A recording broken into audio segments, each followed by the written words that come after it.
Oui, l'homme de la parole. Il a vaincu la mort et le séjour des morts.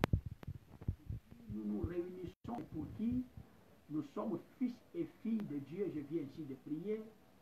Amen. Voilà, ce matin, nous allons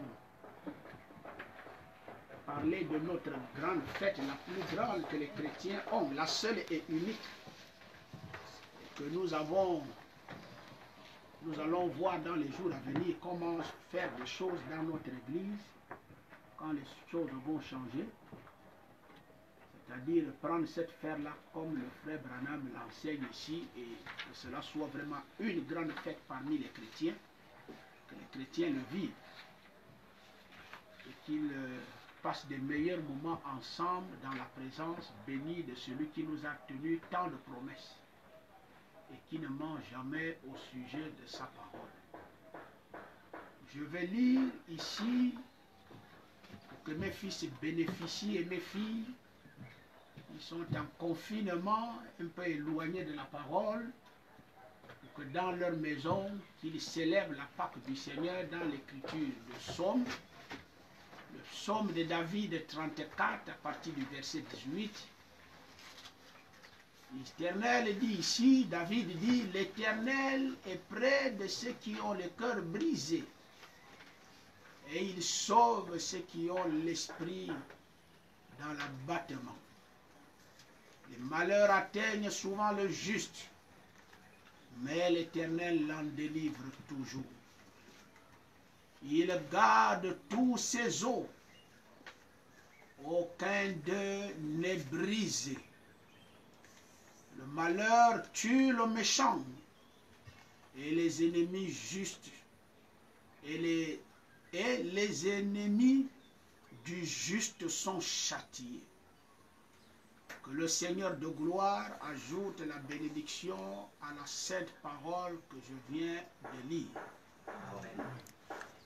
William Branham dit, comme nous venons de le lire ici dans la parole, que l'Éternel est près de ceux qui ont le cœur brisé et il sauve ceux qui ont l'esprit dans l'abattement. Les malheurs atteignent souvent les justes, mais l'Éternel l'en délivre toujours. Cette écriture peut sembler ne pas être l'écriture de la Pâque, mais très sincèrement, c'est l'écriture de la Pâque. David dit, nous qui sommes des justes, nous devons être armés, très armés.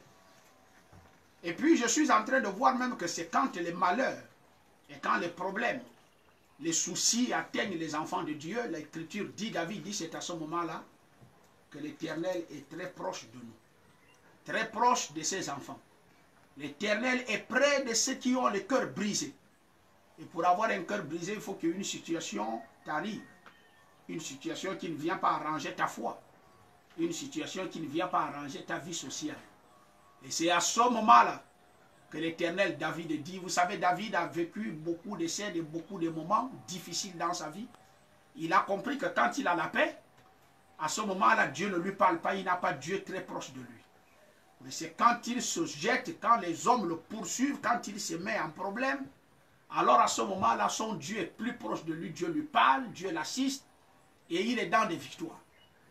Et c'est pourquoi il dit, le malheur atteint souvent le juste, mais l'Éternel l'en délivre toujours. Donc nous devons ainsi être armés à comprendre que si jamais nous sommes appelés justes de Dieu, les malheurs doivent nous atteindre.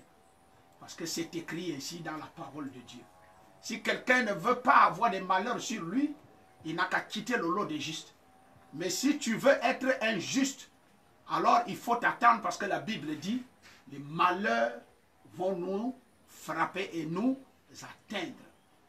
Frère Branham dit ici, dans la parole, dans la brochure Je sais, au paragraphe 18, pour commencer, Job était un vieux homme d'environ 90 ans. Moi, ma question que je me pose, c'est que comment Dieu peut se permettre d'éprouver un vieux papa de 90 ans. Quand il a fait toutes ses forces, Dieu ne l'a pas éprouvé. Quand il était jeune, Dieu ne l'a pas éprouvé. Mais c'est quand il se retrouve à l'âge là que Dieu vient l'éprouver. Et là, ça nous enseigne, hein? L'épreuve n'a pas d'âge. L'épreuve n'a pas de moment. La seule personne qui choisit l'épreuve là, c'est Dieu. Et à quel moment ça va venir chez toi? Est-ce au moment où tu as tes forces physiques, tes forces spirituelles, tes forces? Non, c'est Dieu qui les choisit. Mais comme nous sommes des chrétiens, nous devons être prêts à n'importe quel moment de subir les épreuves que Dieu va envoyer dans notre vie. Pour commencer, il était un vieux homme d'environ 90 ans. Et il fut frappé par la main de Dieu. C'est incroyable. Maintenant, nous savons que Dieu ne l'a pas frappé de sa propre main. Parce que Dieu ne frappe personne. Dieu n'utilise pas sa main pour frapper un juste. Au grand jamais. David dit, les malheurs atteignent le juste. Mais les malheurs là viennent de qui? Ça vient de l'Éternel. Mais cet Éternel va faire le complot avec qui? Avec quelqu'un. L'instrument qu'il va utiliser pour pouvoir se prouver.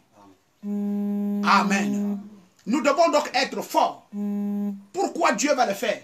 Parce que quand vous partez dans la conversation, Dieu fait confiance à Job. Dieu connaît qui est Job. Dieu connaît ce qu'il a mis dans Job. Dieu connaît qui sont ses enfants. Et il peut se tenir au loin et leur faire confiance. Savoir que quel qu'en soit ce qui peut les arriver, ils ne peuvent jamais renier son nom. Ils ne peuvent jamais renier sa parole. Ils ne peuvent jamais renier sa foi. Ils ne peuvent jamais renoncer à la marche dans la foi. Le Dieu du ciel veut aussi connaître ce que nous avions dedans de nous. Il veut aussi connaître notre détermination. Il veut voir notre amour pour lui. Lui, il a eu un amour en quittant le ciel, venir sur la terre, avec la souffrance qu'il a eue. Il a même dit quelque part, s'il est possible que la coupe s'éloigne de moi. Mais à un moment donné, il a encore dit, non, non, non, je suis venu pour mourir pour tout ce que le Père m'a donné. Je m'en vais jusqu'au bout, peu importe ce que je crois, ce que je rencontre. Je dois tenir ferme, ce n'est qu'une épreuve. Et après là, le Père va me glorifier. C'est la même chose que Dieu fait pour nous. Il y a un temps pour toutes choses, il y a un temps pour pleurer, il y a aussi un temps pour rire. Job était donc si vieux, très vieux, environ 90 ans. Et c'est à ce moment-là que Satan va vers Dieu et lui dit, Dieu lui dit, mais écoute, d'où reviens-tu? Il dit, je reviens de la terre. Est-ce que tu as vu Job, mon serviteur? Il dit, oui, je l'ai vu. C'est le seul juste de la terre. Tu as vu comment il me sert, tu as vu comment il est déterminé. Vous voyez, avant que l'épreuve ne vienne sur nous, est-ce que nous sommes d'abord au service de Dieu avec sincérité? Et donc l'épreuve ne viendra pas sur toi si tu n'as pas d'abord un service auprès de Dieu avec sincérité. Il faut qu'on parte d'abord de là. La manière dont les gens servent Dieu aujourd'hui, est-ce que c'est par intérêt? Est-ce qu'ils sont sincères? Est-ce que leurs cœurs sont totalement déversés dans l'œuvre de Dieu et qu'ils font ça avec leur esprit et leur corps et leur âme et tout leur être tout entier dans le service de Dieu? Job était celui-là. Il était celui-là qui ne cherchait pas une récompense, était celui-là qui ne cherchait pas d'intérêt, mais il avait donné tout son cœur depuis la jeunesse jusqu'à 90 ans. Et c'est à 90 ans que Satan va aller voir Dieu en lui disant, je viens de la terre, j'ai vu ton serviteur, mais je pense que s'il te sert, c'est parce que tu l'as béni. Dieu dit, non, non, non, non, ce n'est pas parce qu'il est béni qu'il me sert. Donc c'est la même chose que Dieu a fait sur nous. Reconnaître que nous ne le servons pas pour avoir les biens matériels sur la terre. Nous ne servons pas Dieu pour avoir les biens matériels. Nous ne servons pas Dieu pour construire des maisons. Nous ne servons pas Dieu pour se marier. Nous ne servons pas Dieu pour devenir des milliardaires et des richards de la terre. Nous servons Dieu pour un but. Et le but, c'est la Pâque. Le but, c'est la résurrection. Le but, c'est d'être enlevé sur cette terre. Le but, c'est être récompensé et vivre dans un nouveau monde, à part ce monde pourri des pandémies, ce monde pourri de corruption, ce monde pourri qui ne nous laisse même plus un moindre petit plaisir de vivre sur cette terre. Alors Job, ici, est frappé par la main de Dieu. Maintenant, nous savons que Dieu ne l'a pas frappé de sa main. Mais que Dieu avait permis à Satan de le toucher. Dieu avait permis à Satan de le toucher. Amen. Dieu ne se sert pas, Dieu ne se sert que des agents pour exécuter certaines choses. Voyez, si quelque chose doit arriver sur la terre, que ce soit sur les êtres humains, que ce soit sur les fils de Dieu, Dieu se sert des agents. Vous avez le coronavirus. On dit c'est l'ange du Seigneur, d'après l'Apocalypse. Mais comme en ce temps du Seigneur, on va le voir où?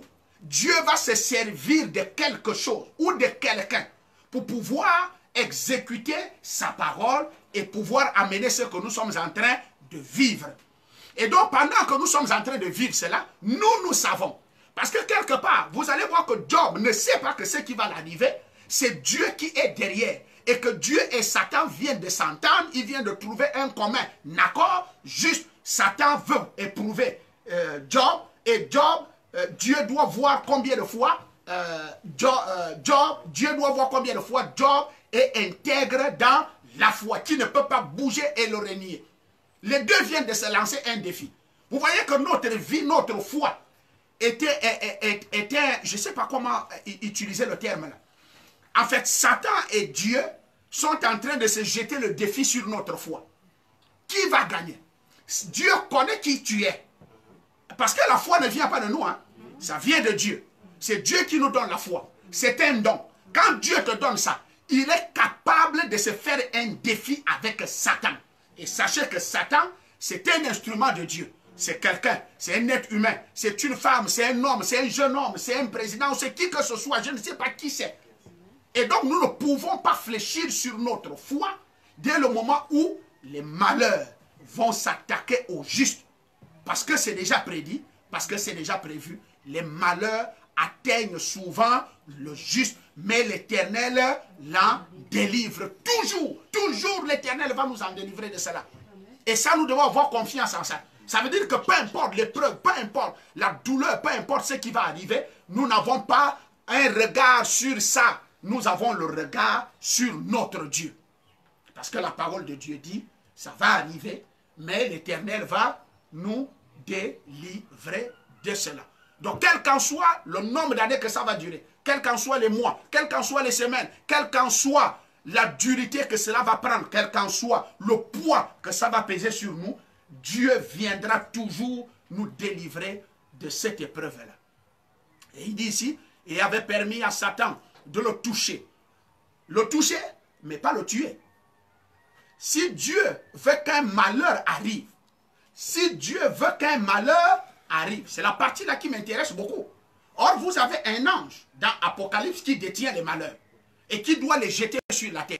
Il y a 3 malheurs que l'ange détient. Et Branham dit, si Dieu veut que les malheurs arrivent, or les malheurs atteignent souvent le juste, mais l'Éternel l'en délivre. Amen. Nous venons de voir ici un complot entre Satan et Dieu, parce que juste, il veut tester la foi de ses enfants. Ce n'est pas que ses enfants-là vont tomber. Non, il sait qu'ils ne tomberont jamais.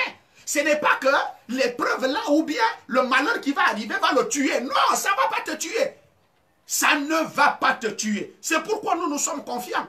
Ceux qui nous suivent et les enfants qui vont me suivre, qu'ils sachent que tout ceci, comme Dieu me l'a dit la semaine passée, je vous ai dit ça, c'est une épreuve. Or, quand l'épreuve passe, Jacques dit, nous sommes couronnés et nous grandissons en puissance et Dieu nous grade. Ce qui va arriver à l'épouse, ce qui va arriver à l'église, c'est que l'église va recevoir dans ces moments de confinement une puissance surnaturelle qui va se manifester dans les vies des enfants de Dieu, des serviteurs de Dieu. Et là, ceux qui cherchaient à voir des morts ressuscités avec les serviteurs de Dieu dans le message, l'heure est arrivée où ils vont voir ces choses-là. L'heure est arrivée où ils vont voir ces choses-là. Donc quand le défi se jette, moi j'aime cette partie-là. Dieu ne se sert que des agents pour exécuter certaines choses. Si Dieu veut qu'un malheur arrive, il lâche tout simplement Satan pour le faire. Frère Branham dit, Satan c'est un homme, Satan c'est une femme, Satan c'est un être humain. Et donc Dieu va utiliser quelqu'un pour t'apporter des malheurs. Mais ces malheurs-là ne viennent pas pour te tuer. Parce que quand il dit à Job, va, amen, il dit à Job, il dit à Satan, va, mais attention, tu peux faire tout ce que tu veux faire. Là même quand il lui parle, Satan ne lui dit pas, laisse-moi aller tuer Job. Il dit non, il dit, laisse-moi aller toucher, tu vas voir, il va te régner. Est-ce que Job est prêt à régner son Dieu? Je ne pense pas. Parce que ce qui était dans Job, c'était Dieu lui-même qui était dans Job. Et Dieu ne se renie pas. C'est pourquoi un chrétien ne peut pas renier la parole. Quel qu'en soit ce qui lui arrive, il mettra toujours la parole à la dimension où la parole doit être dans sa vie. Peu importe ses faiblesses, il dira toujours que c'est la parole de Dieu qui a raison. Il élèvera toujours la parole. Alors ici, ce Dieu-là fait un complot pour essayer d'amener des malheurs. Les malheurs qui doivent s'abattre sur le juste. Alors quand le malheur arrive à Job, Job se retrouve ici, au point où il a des furons. À part des furons, il perd d'abord sa maison. Il perd ses enfants. Il perd les brebis. Il perd tout. Comment Dieu peut en arriver à ce niveau avec Satan? Non, ce n'était pas Dieu. C'était Satan. Parce que la main de Dieu, attention, Dieu n'utilise pas sa main contre les justes. Il utilise sa main contre les méchants. Mais il utilise un instrument autre que sa main pour pouvoir éprouver le juste. Et il utilise à ce moment-là sa main pour délivrer le juste de l'épreuve et du malheur qui est en train de le frapper. Job est dans les malheurs. Job est dans les maladies. Malheur sur malheur. Malheur sur malheur. Malheur sur malheur. Job cherche. Job parle. Job finit. Oh, les enfants sont partis. Les enfants sont morts. Quand ça nous arrive, soyons prêts tout simplement, frère. On ne connaît pas quel malheur qui peut s'abattre sur nous. On ne connaît pas. Mais le malheur là ne vient pas arracher la vie de Job. C'est ça le souci. Ça ne vient pas arracher la vie de Job. Job, peu importe, jusqu'à ce que les gros furons se sont installés. Et ces furons-là, avec des petits boutons, ça grattait. Job dit, non, non, non, non, c'est pas moi. La femme, le Satan l'a saisi sa femme, il rentre dans sa femme. Il dit à sa femme, écoute, maudis Dieu. Parce que si tu maudis Dieu là, en d'autres termes, renie Dieu. Si tu renies Dieu là, tu vas voir que ta maladie là, ça va, soit ça va finir, soit ton Dieu va te tuer. Et moi, je préfère comme ça. À 90 ans, comment cette femme, c'est pour aller encore faire quelle vie? C'est pour vivre encore avec quoi? C'est pour faire quoi? Cette femme aussi avait quel âge? Mais il ne savait pas ce qui était en train de se passer avec Job. Même Job lui-même ne connaissait pas. Que les plans qui lui sont, ce qui lui arrive comme malheur, ça vient de l'Éternel. Amen. À un moment donné, il demande ce que j'ai fait à l'Éternel. À un moment donné, il maudit le jour de sa naissance. Et il dit ici, si Dieu veut qu'un malheur arrive, il lâche tout simplement Satan pour le faire. Et s'il veut qu'un bien soit fait, il a ses serviteurs qu'il envoie pour le faire. Gloire à Dieu. Gloire à Dieu. S'il veut qu'un malheur puisse être fait, et ça doit être fait sur le juste, ou bien sur la terre, il utilise tout simplement Satan. Et maintenant, s'il veut que le bien puisse être fait, il va envoyer aussi ses serviteurs pour apporter le bien ou enlever ce malheur-là. C'est trop intéressant ce que dit le frère Branham.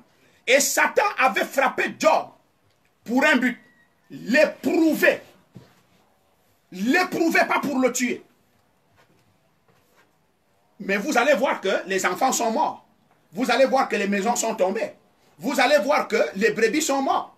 Mais Job lui-même n'est pas mort. Regardez une telle maladie où quelqu'un va s'asseoir dans la cendre, gratter le corps. On vous dit qu'il n'est pas mort. Non, Satan n'a pas été envoyé auprès de Job pour tuer Job. C'était juste pour les prouver. Car lui et Dieu avaient eu un débat. Vous savez, le frère Branham, un jour, nous raconte que il y avait un monsieur qui buvait beaucoup de vin. Et sa femme était une chrétienne, dans le message de l'heure. Et alors, dans le bar, ça discute. Ça dit quoi dans le bar? Oh non, il n'y a plus de vraies chrétiennes. Il n'y a plus de vraies chrétiennes, il n'y a plus, c'est des hypocrites qui partent à l'église. L'homme là les a dit, moi, ma femme est une vraie chrétienne. Et je peux vous prouver que ma femme est une vraie chrétienne. Elle n'est pas des hypocrites. Il y en a des vrais. Il y en a des vrais. Et l'église englobe des hypocrites. Mais à l'intérieur, il y a des vrais à l'intérieur. Et ce sont ces vrais-là que les malheurs touchent. Mais l'Éternel les en délivre toujours. Quel qu'en soit ce qu'on peut envoyer sur vous comme fléau qui peut atteindre la terre, sachez qu'un enfant de Dieu ne sera pas touché à l'intérieur de toutes ces choses-là. L'Éternel est toujours là pour prendre soin de lui. Parce qu'il est très proche. À ce moment-là, quand il envoie les malheurs, il est très proche de ses enfants. Au point où David est prédit, il dit même les os de ces justes-là ne seront pas touchés. Les os de ces justes ne seront pas touchés. Alors il dit ici, Frère Branham me dit, alors ils ont commencé à boire. À boire, boire. L'homme l'a dit, buvez. Buvons, nous partons à la maison. Je vais vous prouver qu'il y a des chrétiens. Il y a des authentiques. Il y a des vrais. Il y a des vrais hommes et des vraies femmes de Dieu sur cette terre. Amen. Alors, c'est comme ça qu'ils sont venus bourrés. Et la dame avait déjà fait la table. La table est là, il attend le mari, elle n'est pas allée dormir. Elle attend le mari pour que le mari vienne. Minuit, 1h, quand le mari arrive, le mari bourré. Alors, quand elle sent que le mari est bourré, elle se lève pour aller soulever le mari à la route et le mari fait le semblant de tomber bourré. La dame soulève, la dame cherche à amener, la dame soulève, la dame soulève, la dame soulève, la dame soulève, jusqu'à amener à la maison. Oh chérie, voilà la nourriture, allez laver. Quand elle a fini de laver, venez déposer à table, laissez à table. Et la table, le type prend la table, renverse la nourriture au sol. Oh dit chérie, pourquoi vous faites ça? C'est comment? Elle repart à la cuisine. Il n'y a pas de souci. Ramasser les assiettes cassées et refaire la cuisine, refaire la table. Et tout d'un coup, les messieurs ne sont plus bourrés. Et l'homme dit, vous voyez une chrétienne? Ce n'était qu'une épreuve. Est-ce que la dame était au courant? Non. Elle savait ce complot? Non. L'affaire était entre le mari et le défi, le débat se passait dans le bar. Frère, les choses qui nous arrivent, Dieu veut nous tester. Dieu veut comprendre qui nous sommes. Dieu veut avoir confiance en nous. Dieu veut rester au ciel et dire j'ai des enfants et des représentants sur la terre. Il ne peut pas rester là-bas et dire j'ai des enfants, j'ai des enfants. Comment il a su que tu es son enfant? Tu lui as montré les preuves de ça. Comment? Et c'est ce que nous sommes en train d'étudier ici. Écoutons ce que dit le frère Branham. Il dit il y a des serviteurs de Dieu sur la terre pour enlever les malheurs. Les malheurs qui s'abattent sur les justes. Quand Satan les envoie, vous avez un serviteur de Dieu qui est capable d'enlever les malheurs là sur vous. Et Satan avait frappé Job pour un but, l'éprouver. Car lui et Dieu avaient eu un débat. Et voici ce que Dieu a dit à Satan. J'ai un serviteur sur la terre. Il n'y a personne comme lui qui, quoi que je lui dise, il le fait. C'est un homme intègre, un homme juste. Oh Seigneur, accorde cela à tous mes laïcs qui vont écouter cet petit enregistrement et que cela soit une force au-dedans d'eux. Satan dit, si tu peux seulement me laisser aller tuer Job. Non, si tu peux me laisser aller toucher Job, pas pour le tuer. Pas pour le tuer. La partie est beaucoup intéressante. Je lui ferai te maudire en face. Oh Dieu, Job ne savait rien de tout ce qui s'est passé. Cela plongea le patriarche dans une profonde tristesse. Pourtant, de toute manière, quand tout lui fut arraché, il regarda toujours, il garda toujours sa position. Amen.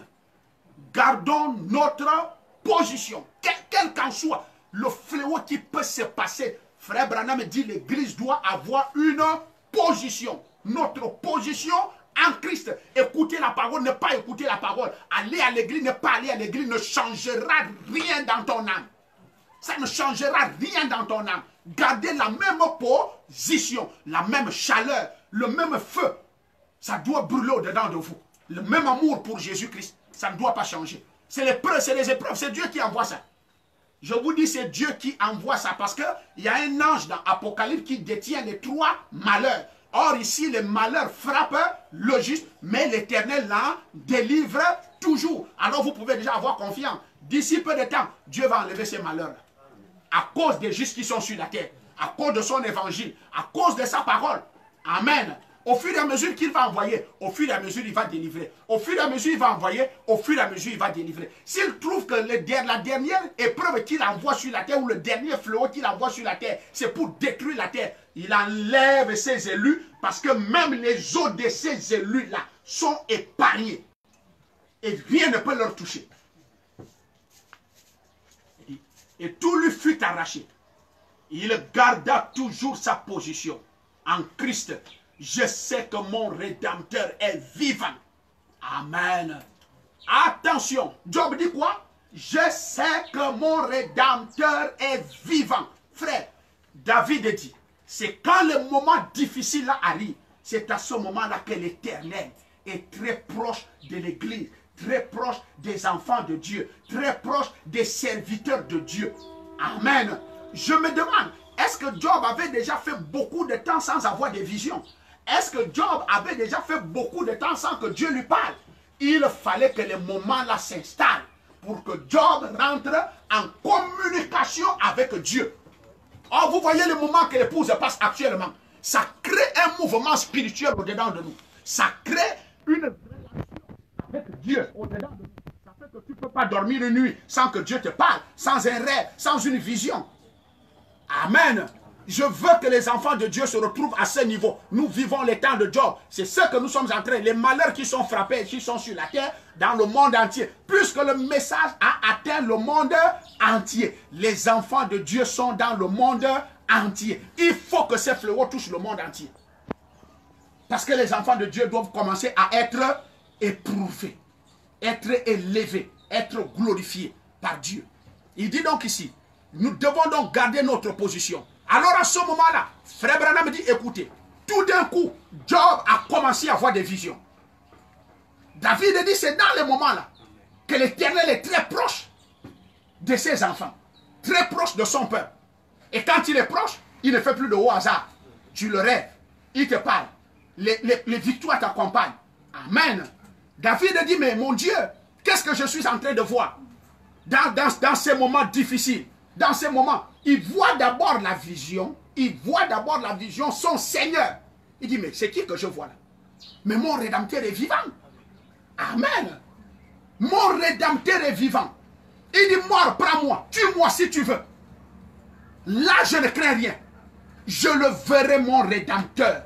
Moi-même, je le verrai. De mes propres yeux. Frère Branham dit, Job est dans une vision en train de parler avec Dieu. Dieu est à côté de lui. Pendant que les malheurs, Satan dit, ok, ça y est, il ne sait pas que le même Dieu, quand Satan frappe, Dieu est déjà aussi à côté pour renforcer la foi. Amen. Pour renforcer la foi. Donc, quand la femme vient dire, maudit Dieu, madame ne sait pas que Job est avec Dieu en relation, en train de parler avec Dieu. Amen. Voilà. C'est la partie là qui intéresse l'église. Que l'église ne fuit pas les persécutions. Que l'église ne fuit pas les malheurs. Que l'église ne fuit pas les moments difficiles sur la terre. Nous devons les passer. Nous devons en arriver là. Mais c'est pour éprouver notre foi. C'est pour que Dieu glorifie cette église-là. C'est pour que la puissance de Dieu s'ajoute à nouveau dans l'église. Et il dit donc ici, attention, voilà mon petit commentaire. Et il dit, attention, attention. À quel moment Dieu utilise sa main puissante? Or, nous savons que la main puissante de Dieu signifie toute la puissance de Dieu. Je bénis Dieu. Parce que quand le malheur va frapper, est-ce que l'épouse sait que Dieu fait ces choses pour dégager toute sa puissance et la déverser dans les fils et les filles de Dieu, les serviteurs de Dieu et dans son église? Et l'église va se retrouver comment? Frère, on a toute la puissance de Dieu. Ceux qui m'écoutent, qui le comprennent, que ces malheurs, quand ils arrivent, Dieu me l'avait déjà dit. Il m'avait déjà dit, calmez-vous, c'est pour votre bien. L'église va manifester quelque chose. Et c'est ce que nous lisons avec le frère Branham.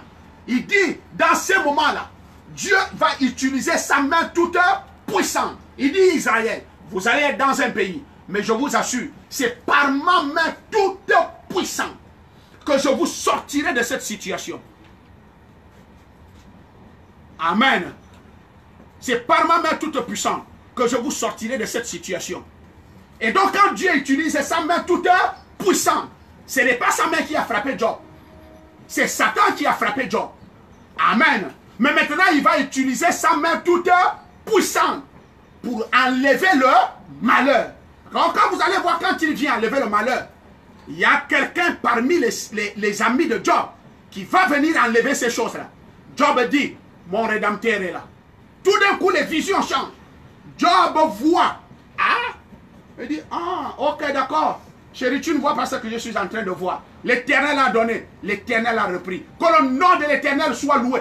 Job voyait les brebis. Job voyait des maisons. Job voyait la gloire de Dieu revenir. Job voyait sa chair revenir. C'est à cause de ça qu'il a dit. L'Éternel a donné, l'Éternel a repris. Que son nom soit glorifié. En d'autres termes, ce que je viens de voir, Satan, fait tout ce que tu veux faire. Fais tout ce que tu veux faire parce que tout à l'heure, la gloire de Dieu va se manifester. Tout à l'heure, la puissance de Dieu va se manifester. Tout à l'heure, tout ce que j'ai perdu, ça va revenir. Vous vous souvenez, lorsque on a attrapé Samson et que on a coiffé la tête de Samson, Samson a perdu la puissance. Samson a perdu la gloire de Dieu. Amen. Alors ce Samson étant en prison, maltraité par les ennemis, les malheurs frappaient Samson. Mais c'était Dieu qui était derrière. Dieu voulait exterminer les Philistins et montrer sa double puissance à ces Philistins-là que c'est moi qui suis le Créateur.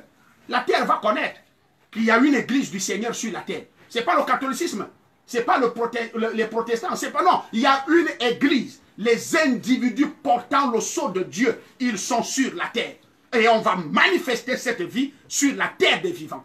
Et on connaîtra qui servait Dieu et qui ne servait pas Dieu. Déjà dans ces moments, on connaît déjà qui sert Dieu. Aucun des enfants de Dieu ne sera touché par ces malheurs. Parce que ces malheurs-là viennent même de l'Éternel. Et c'est l'Éternel lui-même aussi qui se prépare à t'en délivrer. Amen.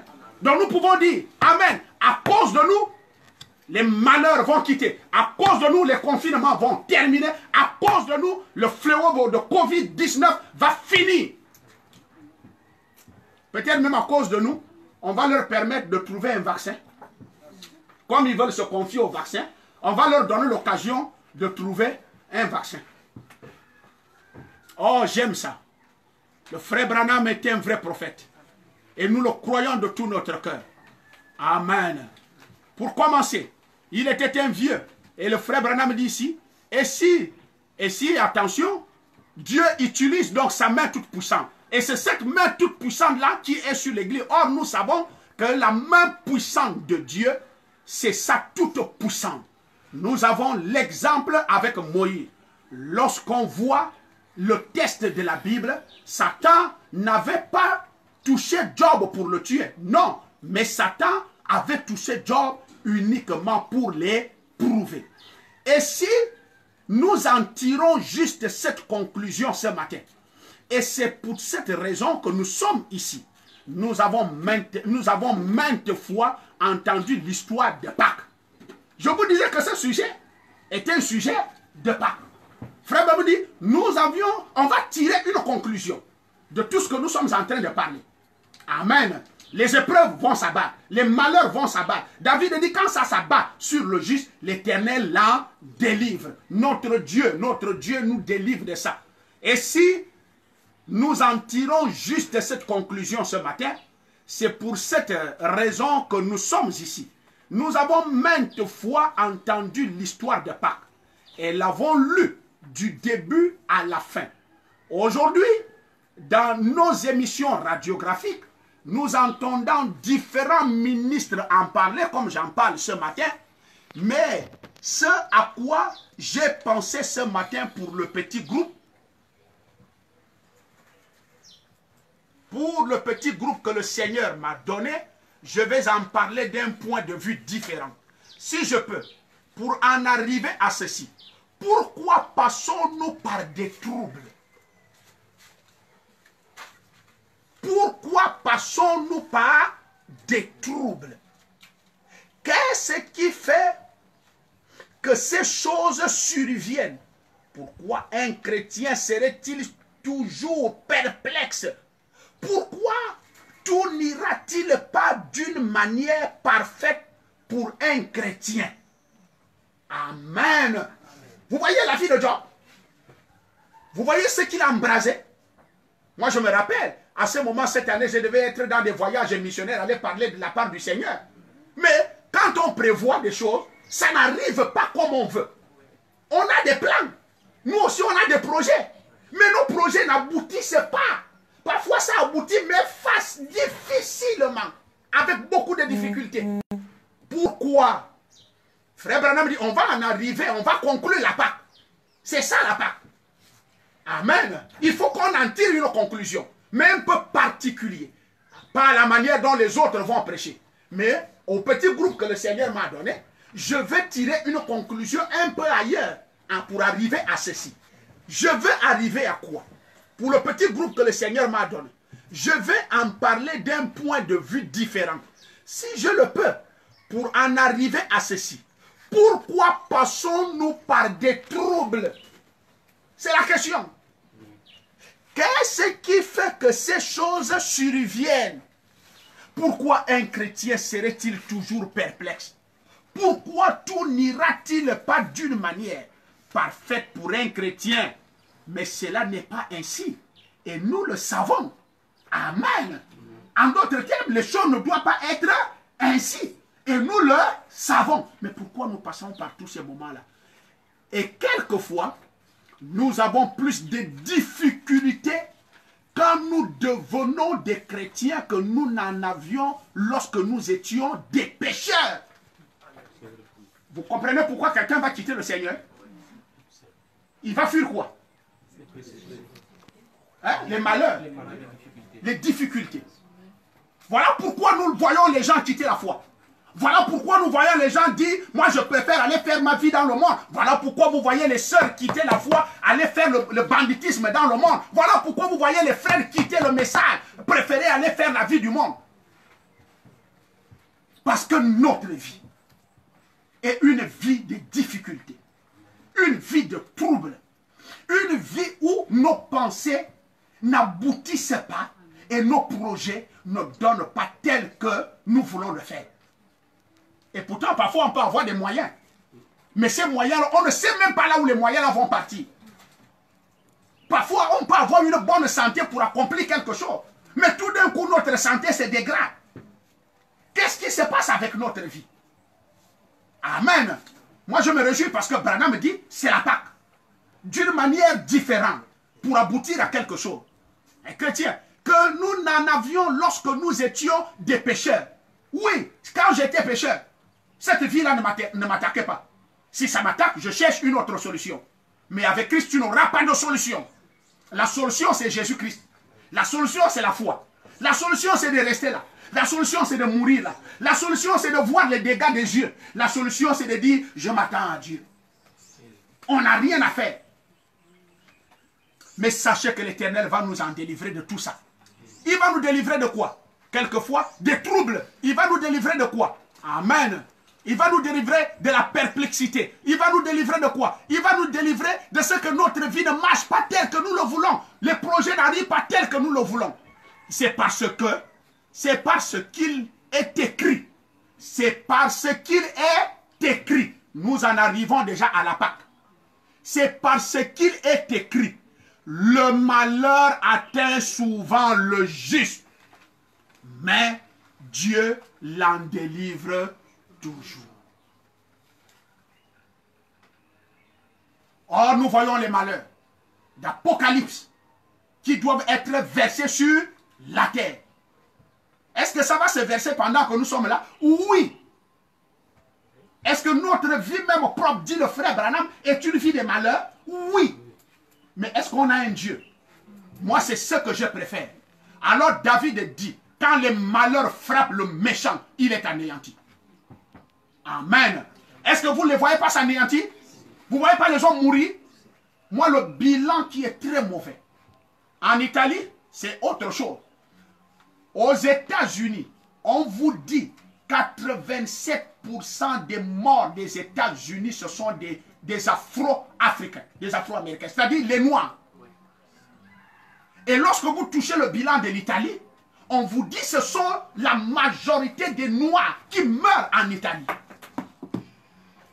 Le seul pays où on trouve que ce sont les Blancs qui meurent, c'est en France et en Italie. En Espagne. Frères et sœurs, les malheurs nous atteignent. Ça va nous atteindre. Les malheurs vont nous frapper. Amen. Et la Bible dit le malheur. Ne nous attendons pas à des malheurs. Ça vient un à un. Un à un.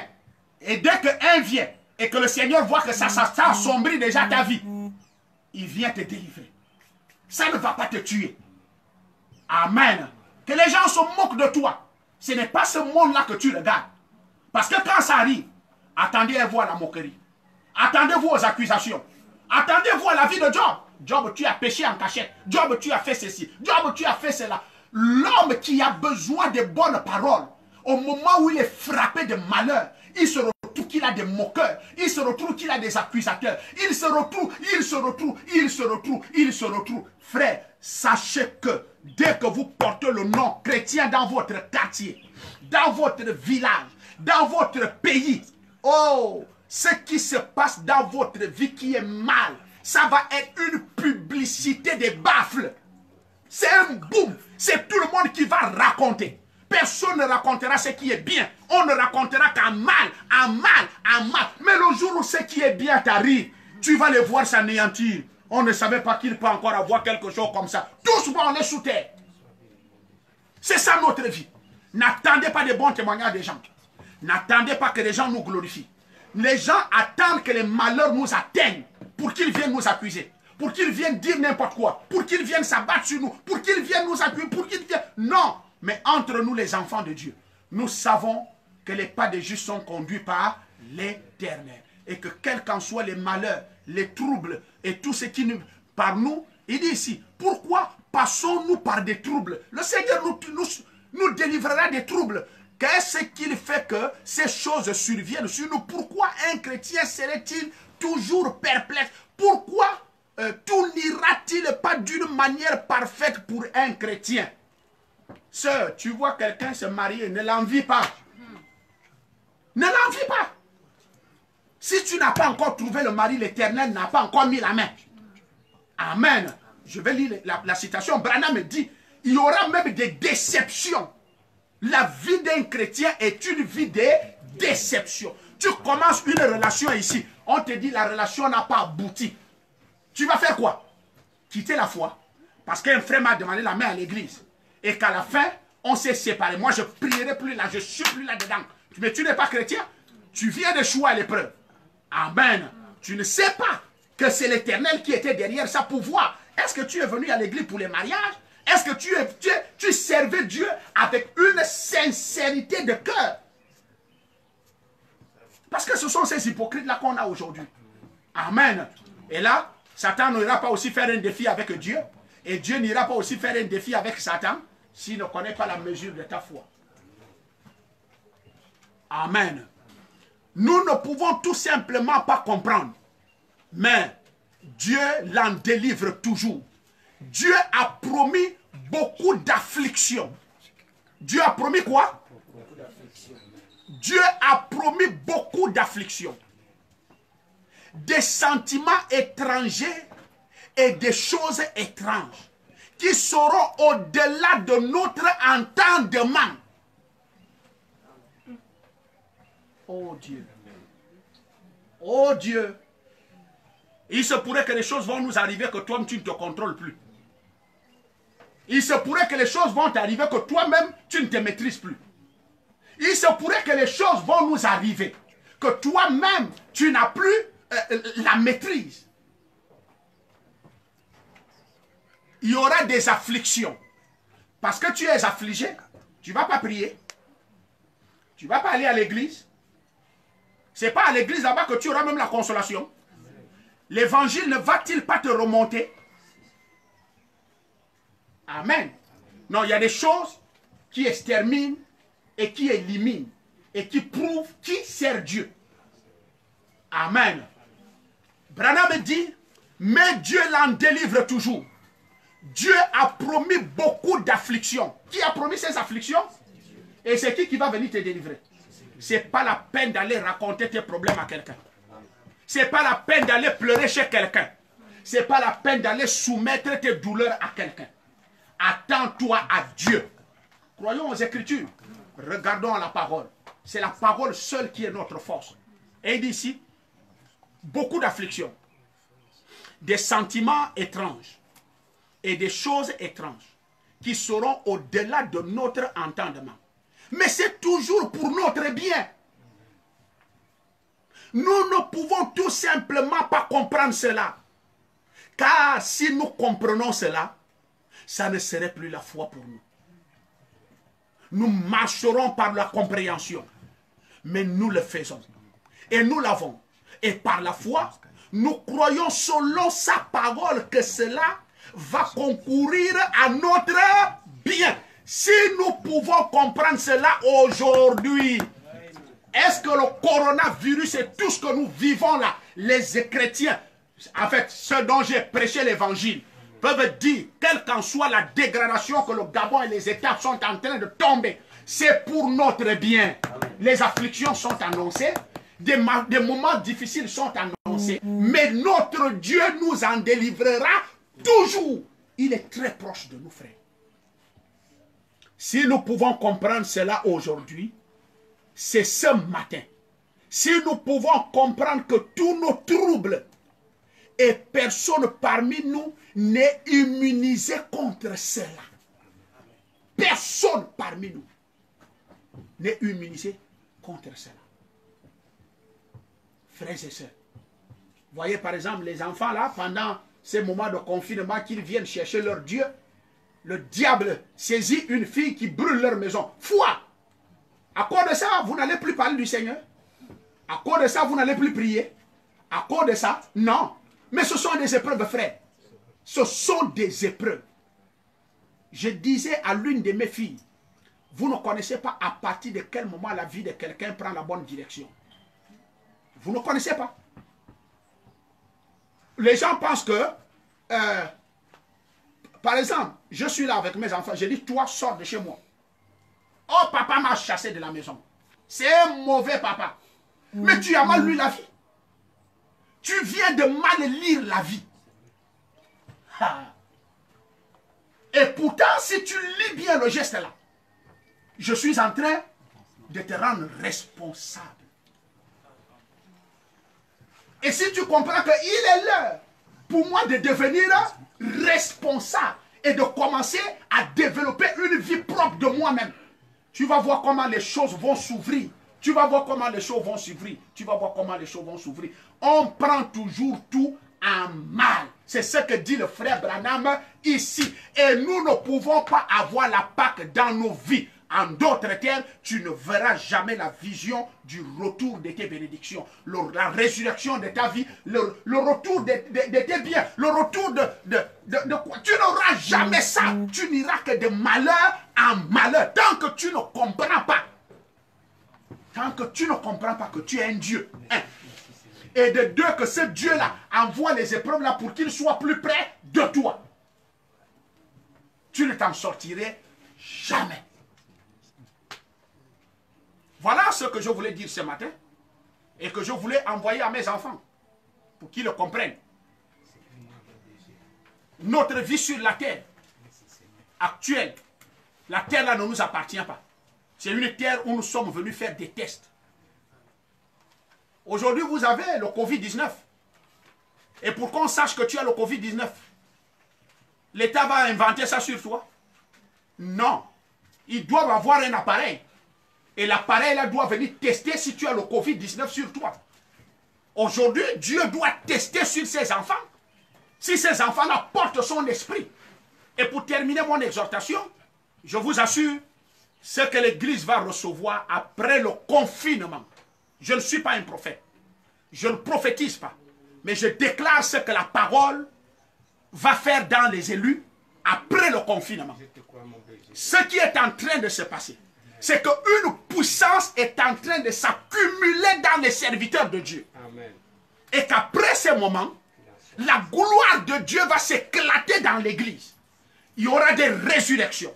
Il y aura la puissance de Dieu qui va se manifester. Si Dieu n'avait pas restauré Job, c'est qu'il ne restaurera pas l'église. Si Dieu n'avait pas remis ce qu'on appelle Samson à la double portion au point où les Philistins, il a dit, le dernier cri de Samson, et c'est le cri de l'épouse. Attention, il y a un cri de minuit. Voici l'époux. Allez-y à sa rencontre. Et aujourd'hui, il y a cette rencontre de l'union invisible de l'époux et de l'épouse. Cette rencontre-là fait en sorte que Samson a crié et il a dit, encore une fois Seigneur, avant que le monde ne soit exterminé. C'est le cri là que nous avions maintenant. Que la terre la sache que William Branham a été envoyé. Qu'un message a foulé les pieds sur la terre. Que Jésus est revenu visiter une église. Et ça appartient aux Africains. Et pourquoi les Africains sont piétinés? Mais l'heure a sonné où ces Africains-là ne doivent plus être piétinés. Qu'on piétine le païen, on ne piétinera pas le chrétien. Le chrétien porte plus que ce que le blanc porte. Nous avons un sceau. Nous avons Dieu au-dedans de nous. Et c'est ce Dieu-là qui, dans bientôt, va se manifester et va montrer sa gloire à cette terre impie. Au fur et à mesure que la terre avance, au fur et à mesure Dieu va envoyer des fléaux. Au fur et à mesure Dieu va élever ses enfants. Chaque fléau va être la gloire de l'église. Chaque fléau va être la gloire et la puissance des serviteurs de Dieu. Et quand le dernier fléau va frapper, Dieu avait dit à Moïse, alors le dernier arrive, c'est la mort. Ça c'est rien, ce n'est que les prémices. C'est les prémices qui sont en train d'arriver. Je parle avec un enregistrement qui va aller peut-être dans le monde entier. On va m'écouter. Je dis ce qui arrive, l'Éternel va nous délivrer de ça. Mais qu'ils attendent, peut-être pas cette année, l'année prochaine, un autre malheur va se faire frapper sur la terre. Et la terre entière. Au fur et à mesure, Dieu frappe.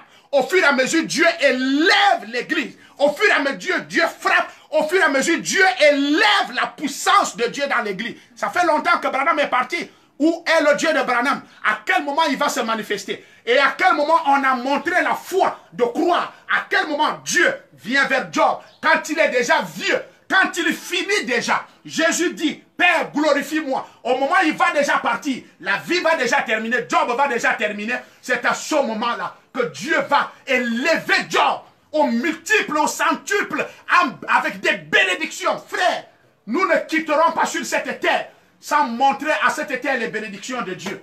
Hey. Abraham dit, Égypte, et Israël n'est pas parti de l'Égypte. Israël n'est pas parti de l'Égypte sans être béni totalement. Amen. Délivré totalement. Amen. Et c'est ce qui va nous arriver, frère. La puissance de Dieu, la gloire de Dieu va se manifester sur cette terre bientôt. Le monde qui est incrédule va connaître que Dieu a visité cette terre. Amen. Amen. Je pense que j'ai déjà beaucoup parlé. Je pense que ce qui doit être dit a déjà été dit. Que le Seigneur bénisse mes fils et mes filles. Et que le Seigneur bénisse même aussi le Gabon. Parce que moi je vis au Gabon. Tant que je vis au Gabon, le Gabon doit être béni. À cause de nous, le Gabon doit être béni.